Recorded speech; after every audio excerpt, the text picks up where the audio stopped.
اور جس کو ہم بولتے ہیں فراسہ.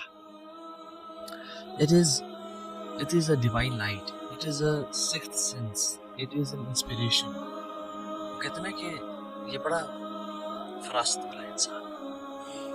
اللہ سبحانہ و تعالیٰ اس شخص کو جو کہ یہ جانتا ہے کہ میرا رب مجھے دیکھ رہا ہے اور گناہوں کو چھوڑتا ہے, اس گفٹ سے نوازتے ہیں. اس کو لوگوں کی پہچان, اس کو صحیح غلط کی پہچان ایک ڈیوائن وے سے شروع ہو جاتی ہے. اس کا مائنڈ اتنا ڈومینیٹ ہو جاتا ہے اس تھاٹ سے کہ وہ ایک اس کا اوپینین بن جاتا ہے اور پھر وہ کوئی ڈیسیژن لیتا ہے. اسی لیے تو فراسہ اور فریسہ بولتے ہیں پرے اینیمل کو, کہ جس پہ جب لائن شیر جھپٹا مارتا ہے وہ پکڑ لیتا ہے اور اس کو بالکل اندر دبا لیتا ہے. تو فراسہ از a thought from Allah subhanahu wa ta'ala جو کہ اس کے بالکل مائنڈ کو آکوپائی کر لیتی ہے اور وہ اس کا اوپینین بن جاتا ہے. as if it is دل میں ایک طرح سے اللہ کی طرف سے بات کہا جاتا ہے. امام ابن قیم الجوزی رحمہ اللہ مدارج السالکین میں یہ واقعہ لے کے آئے ہیں کہ عثمان بن عفان رضی اللہ تعالیٰ عنہ مسجد میں بیٹھے ہوئے تھے اور ایک صحابی رسول داخل ہوئے.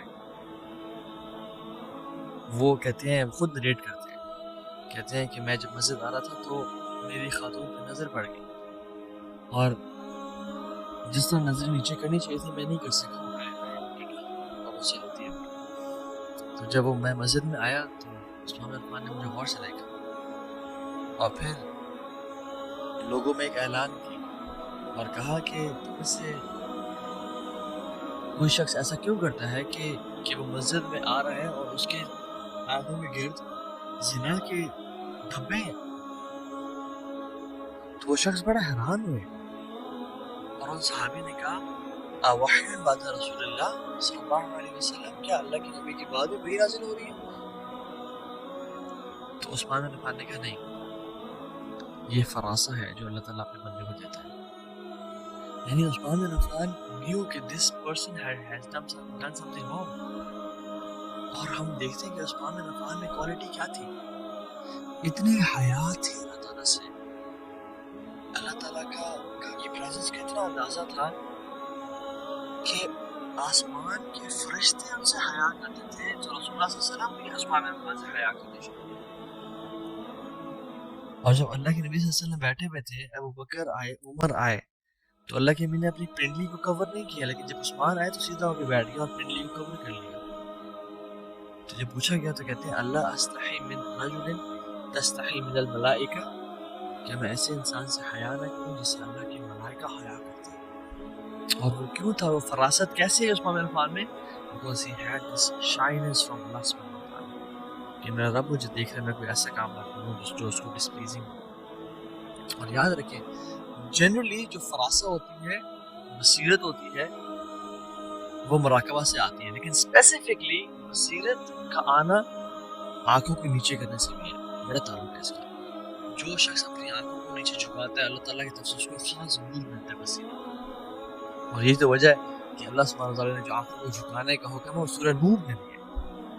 سورہ نور, قل للمؤمنین یغضوا من ابصارهم ویحفظوا فروجهم ذلک اذکیٰ لہم ان اللہ خبیر بما یصنعون, کہ مومنوں کو کہہ دیں کہ اپنی نظروں کو نیچے رکھیں اور اپنی شرمگاہوں کی حفاظت کریں. کیوں؟ اس کی وجہ یعنی اللہ کی طرف سے ایک آرڈر ہے, دوسرا سورہ نور میں آنے کی وجہ کہ اللہ تعالیٰ اس کو نور عطا کرنے کی. اور کچھ ہی آیات بعد اللہ تعالیٰ کہتے ہیں اللہ السماوات والارض, جو شخص اپنی نگاہوں کو نیچے کرے گا you will be gifted with some light from Allah subhanahu wa ta'ala, and which is فراسہ بصیرت. اور اسی سلسلے میں شاہ ابن شجاع الکرمانی رحمہ اللہ وہ 5 ٹپس دیتے ہیں سائیڈ نوٹ. جو شخص اپنی زندگی میں فراسہ اور بصیرت کو لانا چاہتا ہے وہ کیا کرے, وہی 5 کام کرے. نمبر 1, یعنی سبحان اللہ he starts with lowering the gaze as well, اپنی نظروں کو جھکا کے رکھے, اپنی آنکھوں سے وہ نہ دیکھے جو حرام ہے, اس کو دیکھنا جائز نہیں. دوسرا, اپنی شہوات کو کنٹرول کرے, ٹیمپٹیشنز کو, بری ویب سائٹ کو ایکسیس کرنے سے, ایسے لوگوں سے بات کرنے سے جس سے بات نہیں کرنی چاہیے تھی, کنٹرول کرے. تیسری چیز, اپنے انر اسٹیٹ کو، اپنے دل کو مراقبہ سے منور کر دیں، یعنی اپنے جو انٹرنل اسٹیٹ ہے اس کو، اس میں وہ یہ جان رہا ہو، اس کا دل اس یقین رہا کہ میرا رب مجھے دیکھ رہا ہے، اور جب مجھے وہ دیکھ رہا ہے تو میں نے بھی گناہ کام نہیں کرنا، وہ ہر ٹائم مجھے دیکھ رہا ہے۔ اور اپنے آؤٹر اسٹیٹ کو سنت سے، یعنی جو اللہ کے نبی کی سنتیں تھیں ان سے منور کر دیں، یعنی apparently he should be applying سنہ ان ہز لائف، اور انورڈلی اس کو مراقبہ کی فارم میں ہونا چاہیے۔ اور پانچویں چیز، حلال کھانے کی عادت ڈیولپ کر لیں، حلال کھائیں، پیٹ میں حرام نہ ڈالیں۔ ہز فراسہ ول بی آن پوائنٹ۔ یہ 5 ٹپس ہیں، سبحان اللہ۔